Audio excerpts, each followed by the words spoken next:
반갑습니다. 매주 설교 때마다 박수를 받아서 행복합니다. 건강에도 좋고요. 네. 요즘 날씨가 너무 덥죠?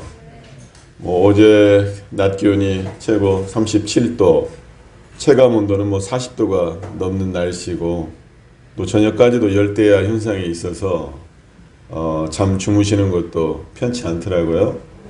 더위에 우리 교도님들 몸 건강 잘 챙기시면 좋겠습니다. 먼저 인타원 심형권 교도님의 열반 소식을 전합니다. 지난 목요일 저녁 10시 50분에 열반하셔서 어제 토요일 성남 추모공원에 안장되셨는데요. 따님 얘기를 들으니까 열반하실 때, 돌아가실 때 잠자되 편안하게 열반하셨다고 하고요. 또 미리 이제 당신께서 열반 준비를 다 하셨나 봐요. 그래서 당신이 마지막 편의실 안택 장지까지 다 정하시고 미리 다 둘러보시고 많은 것들을 정리하셔서 그 과정 자체가 어떤 면에서는 해탈하고 가신 그런 흔적을 남기신 것 같습니다. 그리고 또 한 가지 가서 들어보니까 지금 7월 달에 열반을 하셨는데 또 당신 태어나신 생일이 7월 달이래요. 보통 이제 태어나신 달에 또 열반하시면 또 좋다고 하는 그런 이야기가 있답니다. 그리고 다행히 따님 두 분이 어머님의 뜻을 받들어서 저희 이문교당에서 천도제를 지내기로 결정이 됐습니다. 어쨌든 제가 영정사진을 직접 뵙지 못했지만 영정사진을 배웠을 때 굉장히 인자하신 그런 모습으로 그렇게 느껴졌습니다. 우리 인타원님의 완전한 해탈 천도를 기원드리고요. 오늘은 대종경 요음품 36장을 말과 글로 짓는 제목이라는 설교 제목으로 함께 공부를 하겠습니다. 먼저 본문을 봉독하시겠는데요. 전서 321쪽입니다.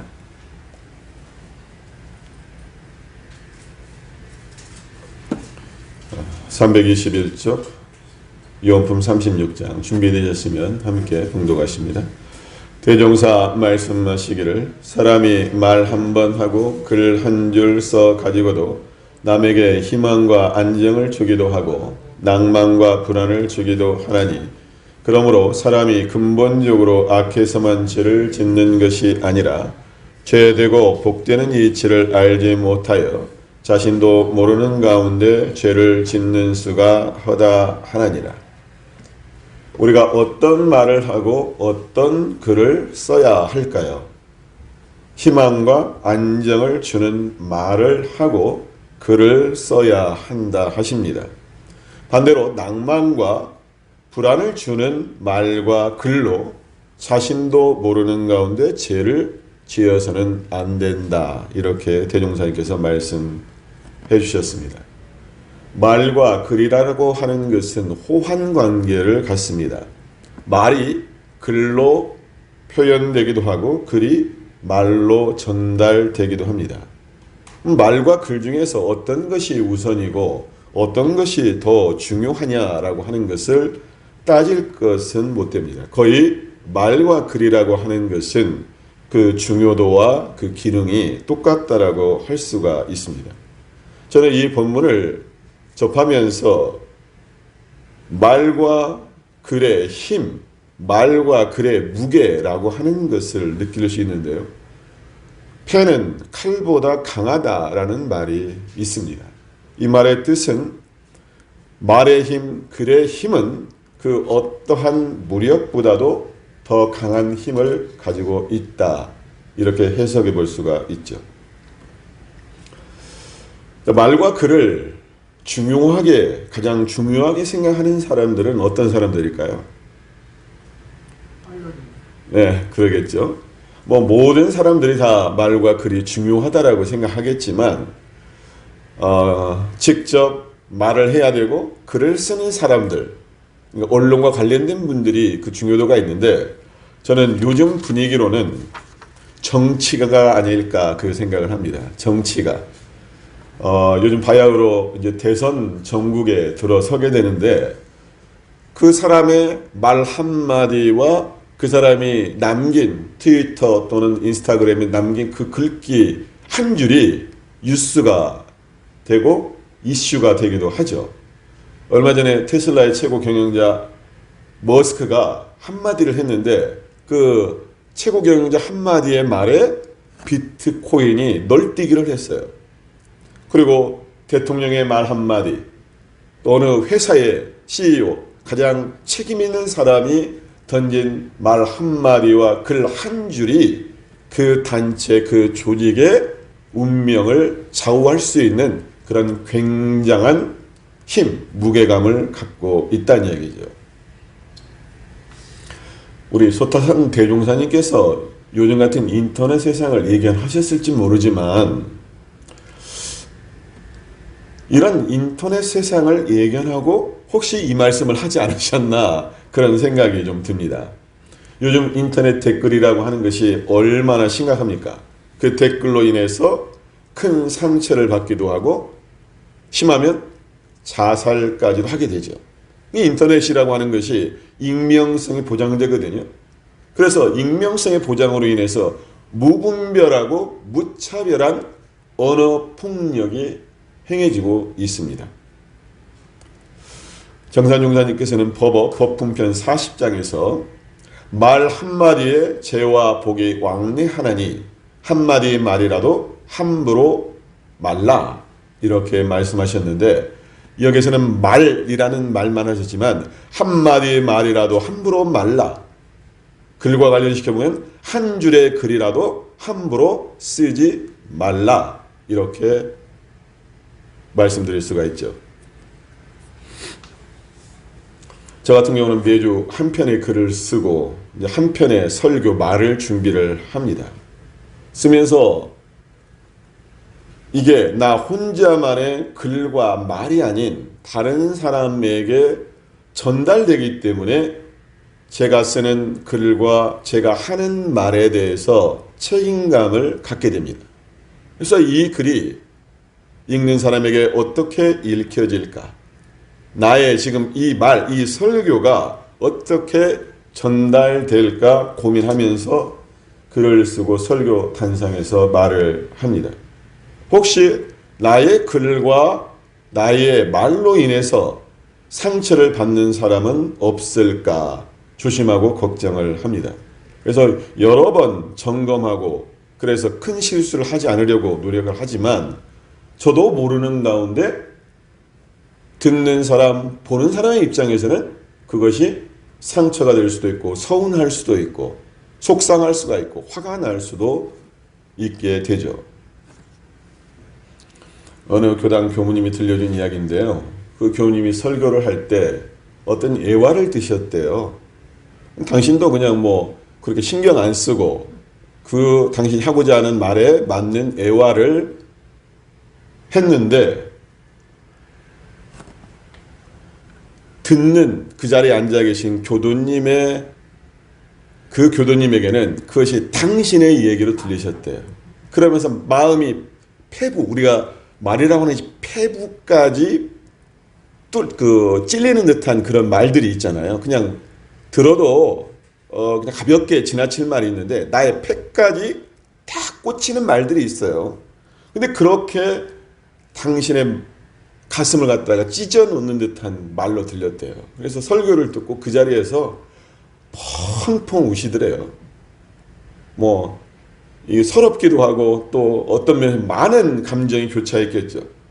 근데 그 교무님께서는 의도치 않고 잘 모르고 한 말이지만 듣는 당사자에게는 그렇게 들렸다는 얘기죠. 그래서 그 교무님이 그 교도님의 사정 이야기를 듣고 아이고 제가 잘못했습니다 라고 사과를 했다는 이야기를 제가 들었습니다.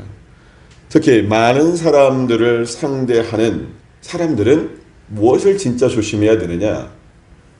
내가 하는 말, 내가 쓰는 글이 다른 사람에게 어떻게 들리고 어떻게 전달될까 조심조심해야 한다는 그러한 교훈을 얻습니다.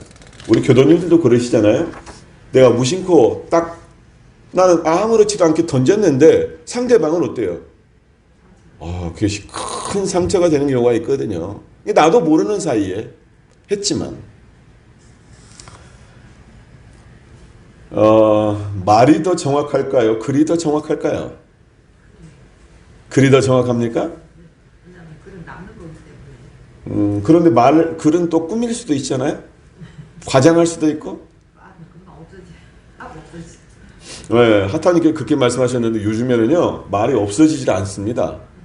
전화 통화를 하더라도 그때뿐이 아니라 상대방이 중요한 거는 다 녹음을 해요.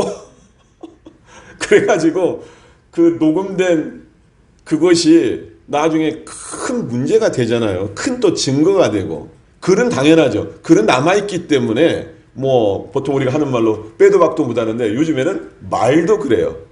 그런데 현실적으로 우리가 하는 말과 글이 뭐 녹음이 되고 어떤 노트에 어디 책에 남을 수도 있지만 진리적으로 보면 어때요? 그 말과 글이 없어집니까?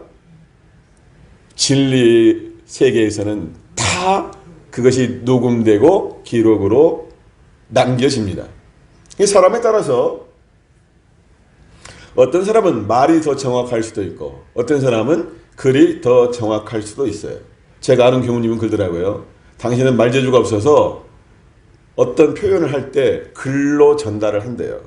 왜냐하면 정확하게 전달하기 위해서. 그런데 글이라고 하는 것도 아까 말씀드린 바와 같이 내가 의도하고 글을 과장하거나 바꿀 수가 있어요. 글이라고 하는 것도 말도 꾸밀 수도 있죠. 그러지 않습니까?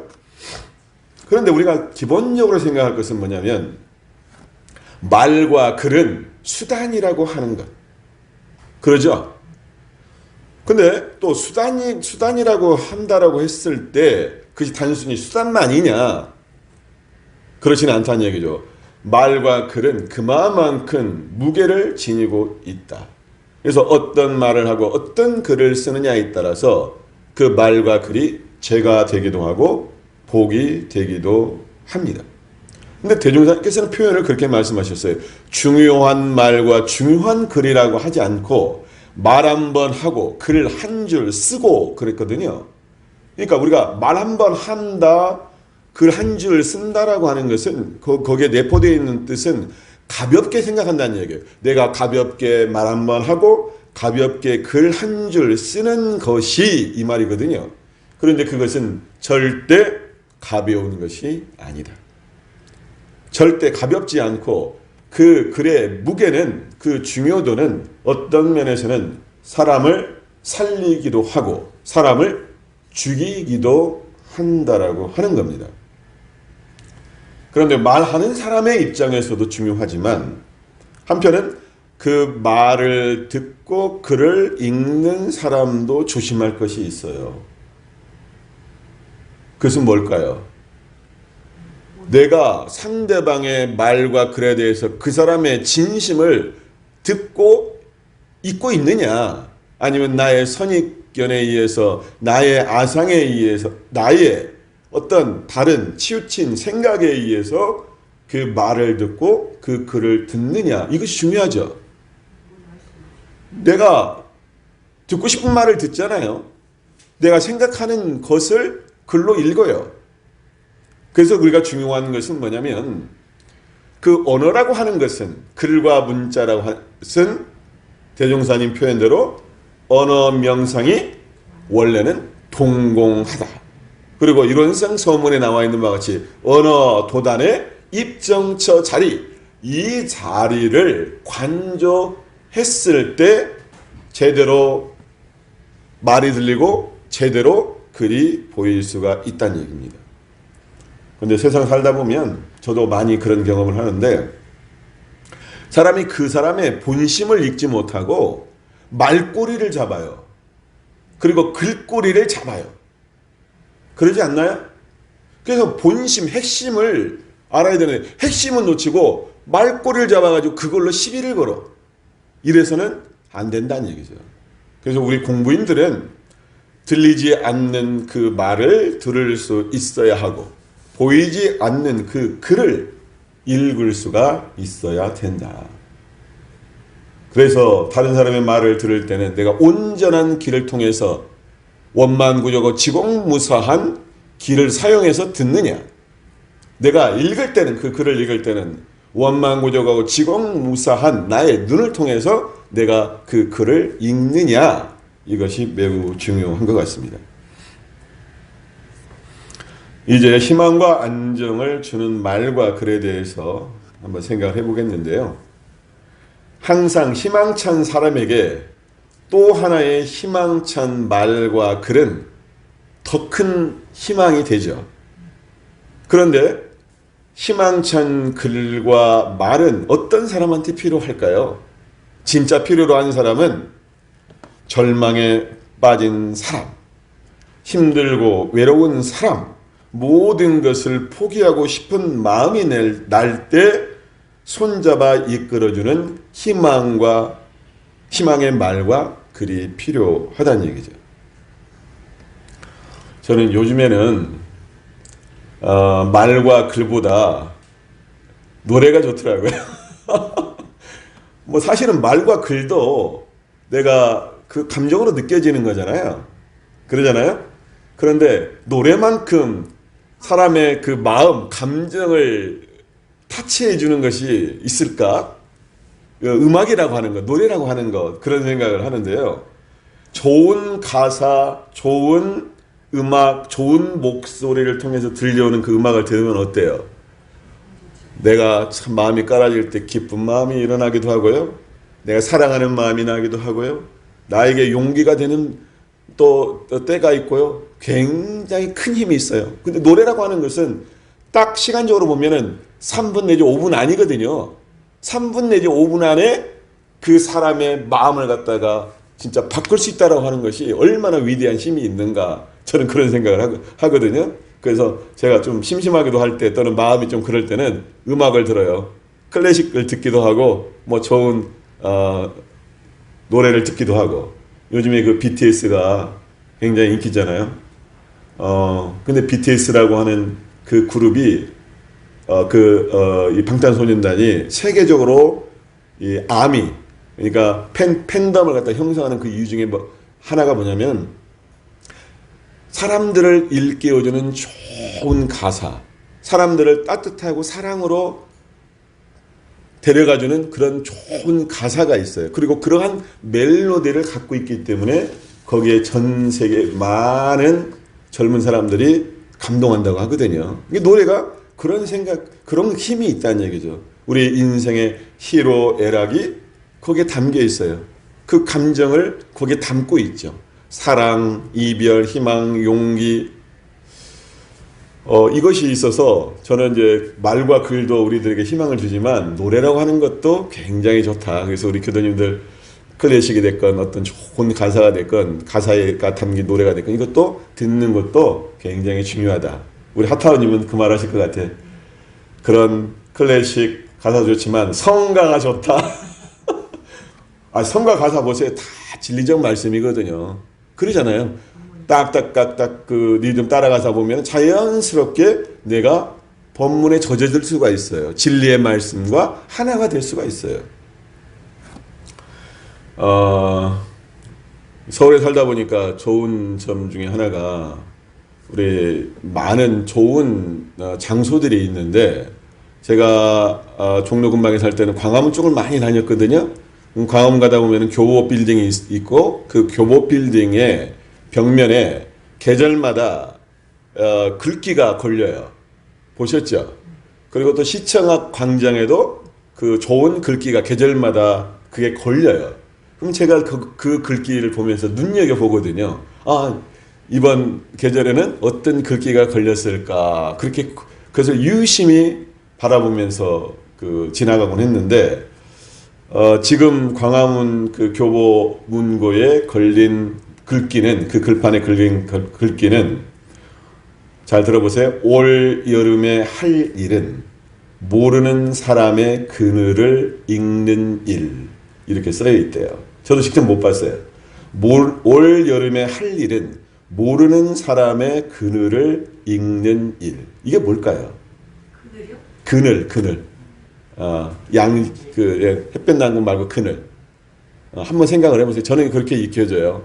내가 모르는 사람이다 하더라도 그 사람이 갖고 있는 그늘이 있잖아요. 아픔이라든지 그 사람의 어떤 지금 고통이라든지 그런 것을 읽어주는 것. 이것이 중요한 거 아니냐 이런 의미로 저는 익혀지거든요.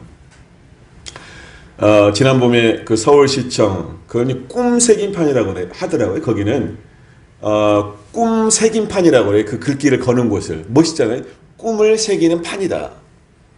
거기에 걸린 글귀는 어땠냐면 이름 없는 날도 봄이 되더라. 이름 없는 꽃도 향기롭더라. 참 마음이 따뜻해지고 막 봄에 꽃이 피어나는 듯한 그런 느낌이 들잖아요.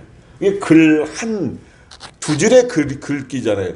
두 줄에 해당되는 그 글귀지만 사람들로 하여금 봄의 꽃 소식을, 봄의 꽃향기를 느낄 수 있는 그러한 힘을 가지고 있다는 이야기죠. 우리 교도님들은 어떤 말들이 희망이 되고 안정되는 말들일까요? 내가 누군가에게 희망이 되고 안정되는 말을 전해준다면 나는 어떤 말을 전해줄까? 이게 일상적인 통상적인 이야기인데 제가 몇 가지 생각을 해봤어요. 우리 교도님들 대신에. 우리가 누군가에게 희망을 준다라고 했을 때 걱정하지 마. 앞으로 잘 될 거야. 그리고 포기하지 마. 다음에 꼭 기회가 있을 거야. 너라면 할 수 있어. 나는 너를 믿어. 제가 생각해보면 몇 마디거든요. 그 사람에게 희망을 주고 용기를 주고 마음의 안정을 주는 것. 나의 가족에게, 나의 이웃에게, 나의 주위 사람들에게 그렇게 희망적인 말, 안정적인 말을 전해주는 것이 중요하다는 이야기죠. 세상에 수많은 글들과 말들이 있습니다. 좋은 글, 좋은 말들이 어떤 면에서는 넘쳐납니다. 그렇지만 나에게 직접 영향을 끼치는 말과 글은 얼마나 될까요? 내가 보배처럼 생각하는 글과 말은 어떤 것일까? 저는 세상에 좋은 말, 좋은 글도 중요하지만 우리 원불교 교도님들은 내가 좋아하는 법문이 있어야 한다. 이 말씀을 드리고 싶어요. 저는 우리 교전의 단어 중에서 가장 제가 좋아하는 단어 중에 하나가 뭐냐면 진공 묘유의 조화. 이 말을 가장 좋아하는 제가 단어거든요. 너무나 좋아하는 단어예요. 어떤 교도님이 그러시더라고요. 당신은 지난번 제가 설교한 내용인데 이용하는 법만 알고 보면 천하에 버릴 것이 하나도 없나니라. 이 법문을 가장 좋아한대요. 저는 대종경유문품 2장 법문 말씀을 좋아하는데 수도인이 구하는 바는 마음을 알아서 마음의 자유를 얻자는 것이며 생사의 원리를 알아서 생사를 초월하자는 것이며 제복의 이치를 알아서 제복을 임의로 하자는 것이니라. 이 본문을 제가 좋아하거든요. 대정명 본문 중에서는. 우리 하타오님도 좋아하시는 본문이 있잖아요. 우리 준타오님 다 좋아하는 본문이 있잖아요. 근데 한 개가 아니라 많죠. 그 중에서도 베스트, 가장 최고의 본문들이 있을 거예요. 그런데 우리 교도님들은 내가 가장 좋아하는 그 본문 하나씩은 나의 보배로 삼고 가지고 할 필요가 있다. 이 말씀이죠. 이게 꼭 본문뿐만이 아니라 좋아하는 글귀, 좋아하는 시, 좋아하는 음악, 좋아하는 그림, 좋아하는 장소, 이것이 우리들에게 희망과 위안이 되는 그러한 대상을 내가 갖고 있다라고 하는 것은 이것이 우리들에게 행복의 큰 자산이 될 수가 있습니다. 다음 우리가 생각해 볼 것은 낭만과 불안을 주는 말과 글에 대해서 잠깐 생각을 해보겠는데요. 사람이 말 한 번 하고 글 한 줄 써가지고도 남에게 낭만과 불안을 주기도 합니다. 말과 글이 어떤 때는 칼이 되기도 하고요. 어떤 때는 그것이 총이 되기도 합니다. 그래서 그 말과 글을 통해서 그 사람에게 상처를 주고 그 사람을 해치고 심지어는 죽이기까지도 합니다. 그런데 마음 먹고 그렇게 하는 경우도 있지만 내가 던진 작은 돌멩이가 뭘 죽일 수가 있어요? 개구리를 죽일 수가 있어요. 개구리를. 그러니까 모른 채 무책임한 경우들이 있다는 얘기죠. 그 사람이 악하다고 할 수는 없지만 자신도 모르는 사이에 죄를 짓는 경우가 있다. 따라서 우리가 말 한 번 하고 글 한 줄 쓸 때에도 이 말과 글이 다른 사람에게 어떻게 영향을 미칠까 곰곰이 생각한 뒤에 말을 하고 글을 써야 된다는 얘기죠. 저도 일명 유튜버이거든요. 요즘에 유튜버가 굉장히 인기입니다. 이게 그 유튜버 채널을 운영하는 사람을 유튜버라고 하잖아요. 제 유튜브 채널은 모르시죠? 가입된 분들이 없네 보니까. 원만이 박덕희 교무 TV. 우리 하타원님만 우리 구독자신가 보네. 근데 저희 구독자 수가 몇 명이냐? 47명. 50명도 못 채웠어요. 제가 이제 설교를 올리기 위해서 만든 유튜브 채널인데요. 구독자 수가 늘질 않아요. 소문을 안 내서 그런가. 우리 교도님들도 몇 분 안 들어와 있는 것 같아. 이게 인기가 별로 없어가지고 댓글도 안 달리고 또 어떤 교도님 제가 보내주는 분한테는 당신 댓글은 안 달지만은 좋아요 표시는 항상 한다고 그러더라고. 근데 그 좋아요 표시가 몇 명 안 돼. 저희 정토하고 그분하고 3명, 4명밖에 안 돼. 그런데 어느 날 제가 올린 그 설교 영상에 댓글이 달렸는데요. 좋은 평가가 아니라 치비조로 이것도 설교냐? 그런 식으로 달렸어요. 한마디로 얘기하면 일반인이에요. 그 나중에 보니까 뭐 제가 전혀 모르는 사람이에요. 그 사람 닉네임이 진리의 전도사 그렇게 써 있더라고요. 그러니까 그 사람은 제가 봤을 때 이곳저곳 다니면서 그런 것 딱 평가하면서 잘됐다 잘못됐다 그렇게 평가하는 사람 같아요. 근데 제 거 설교를 듣고 이것도 저 설교냐 이런 수준으로 무슨 공부냐 이런 식으로 평가를 딱 해놨어요. 그렇게 이제 그것을 재미 삼는 사람이에요. 근데 그것이 저의 영상에 2군데나 그래놨어요. 근데 지금 구독자 수도 없고 어쩌다가 댓글 한두 사람 다는 사람인데 그 사람이 2군데나 그렇게 저의 거기에다 댓글로 난도질을 해놓으니까 제 기분이 어떠겠어요? 기분이 팍 상하더라고요. 그러면서 속으로는 지가 뭘 한다고 남의 설교에다가 칼질이야? 이 생각이 들더라고요. 뭐 길지는 않죠. 뭐 잘해야 한 2줄, 3줄 그렇게 평가를 한 거예요. 그런데 제가 받는 것은 이제 열받는 거예요. 지가 뭘 한다고 남의 그런 생각이 이제 드는 거예요. 근데 제가 대응을 안 했습니다. 왜냐면 제가 거기다가 또 댓글로 대응을 하면 그 사람 가만히 있겠어요? 뭐 온갖 또 이제 뭘 하겠죠. 그래서 무대응으로 이것은 하자 해가지고 그냥 대응하지 않고 그냥 놔뒀는데 그런데 기분은 나빠. 짧은 몇 줄의 비판글이지만 제 마음이 팍 가라앉더라고요. 내가 진짜 설교 못하는 사람인가? 예를 들면. 근데 이게 저의 이제 한 예지만 요즘이 유튜브 시대가 됐어요. 근데 유튜브라고 하는 것이 좋은 점도 있지만 문제점도 참 많습니다. 이 유튜브라고 하는 이 기기를 통해서 있는 얘기 없는 얘기 다 늘어나요. 그리고 던져놓고 나서 나중에 아님 말고 이런 식의 방송들이 많습니다. 그래서 남의 비리, 남의 상처 이런 것을 마구 파헤쳐서 그것을 다른 사람들한테 관심 갖게 하고 구독자 수 늘리고 이렇게 해가지고 돈 버는 사람들이 있어요. 이게 나쁜 마음을 가지고 하는 사람들이죠. 근데 저는 그런 생각을 해봅니다. 숨어서 하는 말과 글이 감춰지질 않는다. 언젠가 그것이 드러나고 알게 된다. 그리고 그것이 어떻게 되느냐? 그 죄에 대해서 죄값을 반드시 받게 된다. 그렇다면 우리가 말 한 번 하고 글 한 줄 쓰는 데 있어서 죄되지 않고 복되게 하기 위해서는 어떻게 해야 할까? 여러 가지 얘기를 할 수 있지만 저는 그렇게 했으면 좋겠어요. 내가 지금 하는 이 말이 희망과 안정을 주는 말인가?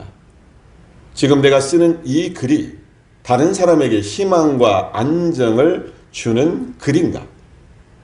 내가 지금 이 하는 말이 그 사람에게 낭만과 불안을 주는 말인가? 내가 지금 쓰는 이 글이 낭만과 불안을 주는 글인가? 이것을 최소한 3번 정도 생각하고 말을 하고 글을 쓰는 것이 좋겠다. 이게 3번이라고 하는 숫자는 최소한의 숫자죠. 달리 말하면 우리가 즉흥적으로 닥치는 대로 기분대로 말을 하고 글을 써서는 안 된다.